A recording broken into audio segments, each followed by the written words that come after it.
अस्सलाम वालेकुम everyone, hope you all are doing well and welcome back to the channel once again. आज हम रोमेनिया की एक और स्कॉलरशिप के बारे में बात करेंगे जिसका नाम है ट्रांसिल्वेनिया स्कॉलरशिप, जो कि रोमेनिया की एक और स्कॉलरशिप है। रोमेनिया की इस वक्त दो स्कॉलरशिप ओपन हैं, एक जो है वो रोमेनियन गवर्नमेंट स्कॉलरशिप है और एक जो है वो ट्रांसिल्वेनिया स्कॉलरशिप है। और दोनों ही अभी इस वक्त ओपन है, आप दोनों में ही अप्लाई कर सकते हैं। मैंने ऑलरेडी उस पर वीडियो बनाई हुई है, आप जाके चैनल पे देख सकते हैं। रोमेनियन गवर्नमेंट स्कॉलरशिप में बैचलर मास्टर तीनों प्रोग्राम्स अवेलेबल हैं और ट्रांसिल्वेनिया स्कॉलरशिप में आप सिर्फ मास्टर्स के लिए अप्लाई कर सकते हैं। जिन्होंने बैचलर किया हुआ है वो मास्टर्स के लिए अप्लाई कर सकते हैं। मैंने इस पर ऑलरेडी एक लास्ट ईयर जो है वीडियो बनाई थी ट्रांसिल्वेनिया यूनिवर्सिटी पे, इसकी स्कॉलरशिप पे, तो अगर आप चाहें तो वो भी देख सकते हैं। बट अभी हम नई वीडियो बना रहे हैं, आप उसको भी फॉलो कर सकते हैं।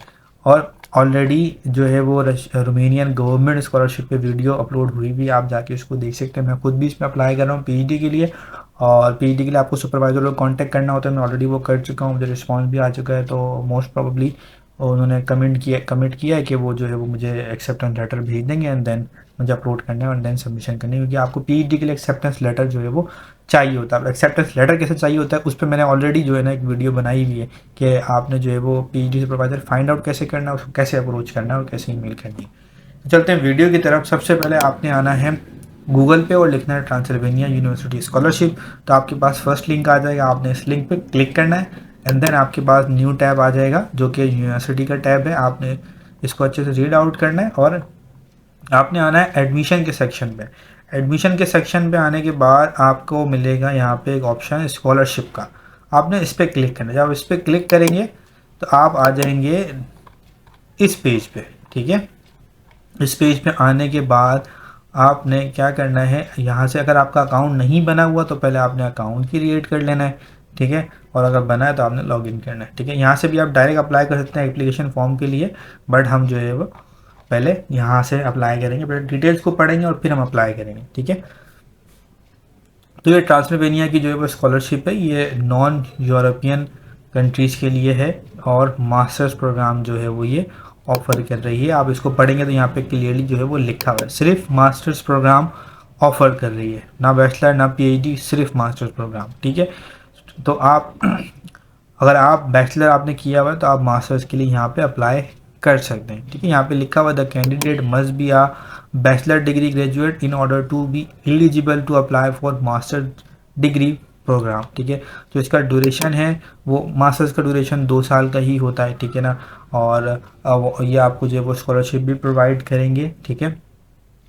यहाँ पे क्लियरली लिखा हुआ है और यहाँ पे लिखा हुआ है कि the Romanian language priority preparatory course, तो ये प्रिपरेटरी कोर्स भी आपको प्रोवाइड करेंगे, ठीक है। जो कि रोमेनियन लैंग्वेज सिखाई जाएगी क्योंकि रोमेनियन वहाँ बोली जाती है, बट इंग्लिश भी बोली जाती है, बट रोमेनियन भी बोली जाती है। इसके अलावा जो है ना फिर आपका जो कोर्स होगा वो भी जो है वो रोमेनियन में होगा। ये एक बेस्ट ऑप्शन रहता है कि आप अगर उस कंट्री में लॉन्ग टर्म का प्लान कर रहे हो तो आप फिर प्रिपरेटरी कोर्स ले लो एंड देन आप जो है वो वहाँ की लैंग्वेज भी सीखो, ताकि आपको इन फ्यूचर पीआर वगैरह लेने में ईजी रहता है और लॉन्ग टर्म में वो आपको वहाँ पे बेनिफिट्स भी वो आप कैप्चर कर सकते हो, ठीक है। तो अगर आप चाहो तो यहाँ पे प्रिपरेटरी कोर्स को सिलेक्ट करो, आपको इन फ्यूचर जो है वो इसके बेनिफिट मिलेंगे, ठीक है।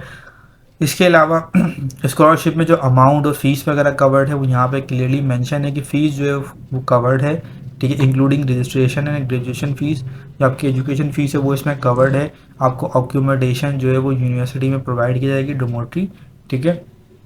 और क्या कहते हैं, यहाँ पे लिखा हुआ है कि आपको जो मंथली अलाउंस है वो आपको 170 यूएसडी जो है वो प्रोवाइड किया जाएगा, मंथली अलाउंस, ठीक है ना। तो इंक्लूडिंग हॉलीडे, अगर आपकी छुट्टियां भी होती हैं तो भी जो है आपको मंथली जो है वो अलाउंस प्रोवाइड किया जाएगा, ठीक है ना। तो 170 यूएसडी, बट आई नो कि ये थोड़ा सा कम है, बट आपको जॉब अलाउ होती है तो आप पार्ट टाइम जॉब भी कर सकते हो। आप इंग्लिश जॉब्स के ऑप्शन भी अवेलेबल होते हैं। अगर आपको रोमेनियन अगर प्रिपरेटरी कोर्स करोगे तो आपके पास रोमेनिया वाला ऑप्शन भी जो है वो अवेलेबल होगा, तो आप उसको भी जो है वो अवेल कर सकते हो, ठीक है। बाकी यहाँ पे लिखा है travel expense and the cost incurred by the visa of Romania will be covered by the candidate. तो यानी कि जो टिकट होगा ट्रैवलिंग के लिए एयर टिकट वो आपने खुद ही बेयर करना है, और जो वीज़ा फ़ीस होगी रोमेनिया की एमबीसी में, वो भी आपने खुद बेयर करनी है। बाकी चीज़ें जो है वो यहाँ पे कवर्ड है ऑब्वियसली, और जो फर्दर आपके लिविंग एक्सपेंस है वो आपने बेयर करने हैं, आपको स्टाइपेंड प्रोवाइड किया जा रहा है, ठीक है। एप्लीकेशन फाइल्स क्या क्या आपको रिक्वायर्ड है, आपको जो है वो एक सीवी रिक्वायर्ड है, बट आपने सीवी जो है वो यूरोपास सीवी बनानी है, ठीक है। यूरोपास सीवी, यूरोपास सीवी में हेल्प चाहिए तो आप मुझसे कांटेक्ट करें, तो मैं आपको बता दूंगा कैसे बनानी है, ठीक है। अब उसमें मेंशन क्या करना है, उसमें वही आपकी जो डिटेल्स आती हैं, ठीक है, वो सारी आपने मेंशन करनी है। अपनी आउटस्टैंडिंग जो अचीवमेंट है वो लाजमी आपने मेंशन करनी है। इसके अलावा मोटिवेशन लेटर आपने बनाना है। मोटिवेशन लेटर एक पेज से ज़्यादा नहीं होना चाहिए। आप 3 रिकमेंडेशन लेटर जो है ना वो देने हैं, ठीक है। यहाँ पे लिखा हुआ 3 letters of recommendation to support the candidate outstanding result. तो 3 रिकमेंडेशन आपने अपने सुपरवाइजर के शेयर करने हैं जो आपके लास्ट इंस्टीट्यूट से बिलोंग करते हैं, ठीक है ना। इसके अलावा बैचलर डिग्री और ट्रांसक्रिप्ट वगैरह वो सब आपने यहाँ पे जो है वो इनको सबमिट करनी, ठीक है।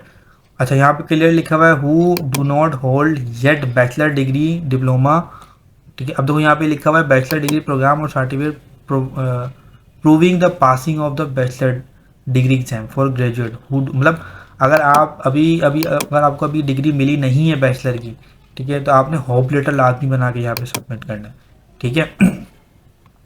अच्छा, यहाँ पे लिखा हुआ है कि भाई सबमिशन जो है वो आपकी जो है इंग्लिश लैंग्वेज में ही होनी चाहिए, या रोमेनियन में हो या आपकी जो है वो इंग्लिश लैंग्वेज में हो, और इनकम्प्लीट डॉक्यूमेंट जो होंगे वो रिजेक्ट हो जाएंगे, ठीक है। और उसके बाद जो है वो सब जब आपकी डेडलाइन खत्म हो जाएगी तो फिर कोई सबमिशन एक्सेप्ट नहीं होगी डॉक्यूमेंटेशन, ठीक है ना। अच्छा, यहाँ पे बाकी जो प्रोसीजर लिखा हुआ है वो यही लिखा हुआ है कि आपकी जो डेडलाइन है, देखो ये जो स्कॉलरशिप है वो स्टार्ट हुई है 23 तारीख से, फरवरी 23 से, और इसकी जो डेडलाइन है वो 10 अप्रैल की है, ठीक है। 10 अप्रैल की डेडलाइन है, तो उससे पहले पहले आपने रजिस्ट्रेशन और एप्लीकेशन सब सबमिट करनी है। उसके बाद जो एवेल्यूएशन का प्रोसेस है वो स्टार्ट होगा 13 अप्रैल से और 8 मई तक वो चलेगा, और जो आपका रिजल्ट अनाउंस होगा, ठीक है ना, यहाँ लिखा हुआ है approval of the list of selected candidate, ठीक है।